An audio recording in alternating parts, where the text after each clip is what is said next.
morning, friends. Welcome to the Sharekhan today's session of Sharekhan pre-market with me, Shaji Nair. Firstly, how the global indices panned yesterday. Let's have a quick recap of that. Yesterday, both Nikkei and Hang Seng had mixed closing basically, and with Nifty, we saw that it opened around the same levels and spent most of the part of the day around the previous close, but towards the last hour or so of the trading session, it lost momentum and it came down sharply and closing down about 45 points lower. With respect to the flows yesterday, the FIs were net buyers to the tune of 670 crores, whereas the DIs were net sellers to the tune of 418 crores. The FIs in the future segment were positive to the tune of 394 crores. With respect to the action on Nifty stocks, the top gainers were Axis Bank, Power Grid and Yes Bank, whereas the top losers on the Nifty 50 were Dr. Reddy's on the back of poor numbers, ICICI Bank and Hindalco. And if you look at the global markets, with respect to the European markets, the CAC and the FTSE were close to around 0.2% up, whereas the DAX was close to 0.5% up. With respect to the Dow ended kind of flat 0.1% odd. And today we have an important announcement from the US, that is the Fed FOMC meet. So that would be the key event to be watched out, but that would come after our markets close. And with respect to the morning trades or the Asian indices today, Nikkei is trading around more than 1% up, close to 1% up, and Hang Seng is also strongly positive. So a bit of strong cues from the Asian markets, but weakness with respect to a slight weakness with respect to the Dow Jones closing.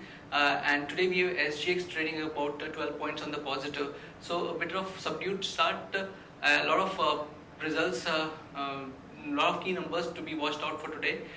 So we'll move over to the derivative update. Good morning, friends. We'll give analysis on derivatives. Yesterday's trading session taking mixed cues from the international markets. Our market did open on a positive note, and thereon we did show in the initial hour of the trading session Nifty showing some kind of an resistance at higher levels. As it was been expected, as we did mention in yesterday's trade, that Nifty has been the open interest of Nifty is quite high, and it's overrun by the market participants at current juncture, and due to which profit booking is very much on the cards, and that did happen in yesterday's trading session. We did saw Nifty showing some kind of a selling pressure in the last 1 hour of trade, and eventually closed with a loss of 0.54%, settling at 8592.85. We did so in the open interest terms. We have seen a significant amount of addition of around 18.5% in the open interest in the absolute terms. Around 53.73 lakh shares were added in the open interest, while cost of carry decreased a bit from 6% to 4.5%. That is, Nifty premium did came down significantly from anywhere around 10 odd points to currently 8 odd points. And however, majority of the addition which was been seeing of 18%, which was quite huge, was a mix of long and short both. Since we have been nearing to the expiry week, and we have been nearing to the expiry of our which is the 2 days prior the yesterday's trade, and so we do see this kind of an activity in this market. Hence, we do see a significant amount of addition which has been visible in the market. Put call ratio have decreased by 3 basis points from 1.10 to 1.07, and volatility index decreased by 1 odd percentage, settling at 15.62 from 15.72 odd levels. On the options activity, 8,600, 700 call option have seen a reduction in the open interest of around 15 to 8% respectively. While on the call side, put side, we did so a significant amount of reduction, right from 8,400 to 8,600. So not much of activity to highlight upon in the options front. We did so with the market going down. It was but obvious we do see an unwinding in put option. As we did mention, the activity of 8,600 put option would be quite crucial to watch out for an unwinding into it. We'll see a bit of profit booking in the market, and that did happen in yesterday's trade. There are 8 securities in banned period for today's trade, that is CH Limited, India Cements, JP Associates, India Bull Real Estate, Jindal Steel. Canara Bank, Wockhardt Pharma and Kaveri Seeds. On the FIs front, the index futures they were net buyers by 395 odd crores, index options net sellers by 428 odd crores, stock futures net sellers by 494 odd crores, and stock options net sellers by 190 crores only. On the market level, our finance we have stands at 8575 with a lower range at 8575 and higher range at 8700. SGX Nifty is trading positive, it's up by around 12 odd points and quoting at 8604, indicating positive opening can be expected in the morning trade. That's it from derivatives. Thank you. Friends, now let's move over to the equity trading ideas. On our first trading idea, we have Ambuja Cement. It reported good set of numbers. PAT came at close to 400 crores and revenues came at 2541 crores. The EBITDA per ton came at levels that was highest in the last 16 quarters. So good set of numbers from Ambuja, and we consider that one can go long on Ambuja, keeping a stop loss at 265 for a target at 278 and 284. PI Industries reported a good set of numbers too. It came across all parameters and the earnings grew by 46% to 125 crores. Sales for the quarter grew by about 15% to 639 crores, and even there was margin improvement around 170 basis points to 25.9. So we consider the numbers for PI Industries were good, and one can go long on PI Industries, keeping a stop loss at 711 for an upside target of 748 and 763. Now moving over to the news update section.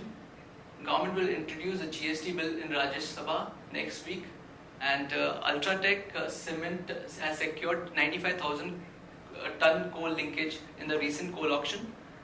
Newland Lab has entered into pact with Phoenix Embassy to develop a land parcel. According to the terms of the agreement, the company will get 23% of total saleable land. Then Teva, Mylan and Sun Pharma are eyeing Pfizer's stake in Kyoto. Kyoto is a Pfizer's Brazilian generic venture. And Sutlej Textiles to consider raising funds to the issuance of securities. Manali Petro gets TNPCB nod for operating plants at higher capacity. And some news on Educom Solutions. Its proposed sale consideration for Educom Learning Hour is at 9.5 lakhs. Proposed sale consideration for Vidya Mandir classes at 90 crores, and it has affected sale due to invocation of corporate guarantee by ICICI Bank. And Simboli Sugars promoter Dalodhar Invest creates pledge on 40 lakh shares, close to 10.67%, so probably could be negative with respect to Simboli Sugar. Moil shareholder approved buyback proposal. Delta Corp gets Sikkim permit for casino, signs a leave and license agreement to operate a casino in Gangtok, so this could be a positive news for Delta Corp. Reliance Cap trustees raise stake in Max to 7.4%. Corporation Bank to get 500 crore fund infusion after shareholder nod, and is to raise 677 crore via preferential allotment to government. NTPC board is thinking of raising 15,000 crores via NCD on Friday. Sterlite Tech is to replace Advanta in the BSE 500 effective August 1st. And Lupin is in talks to buy Astella's Shinogi brands.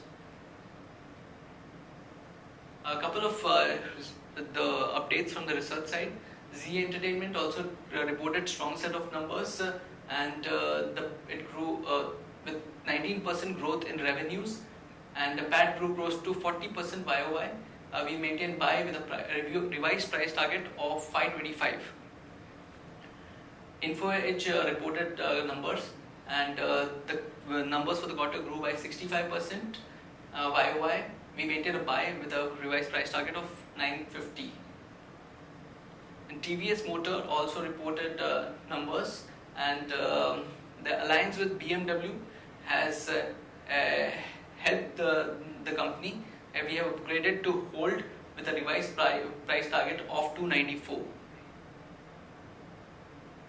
Bajaj Finserv has reported decent set of numbers. Net profit at 537.5 crores, up about 15.1% as compared to 467 crores. We have currently a buy rating on the stock, and we would come out with a detailed note after the post-management interaction.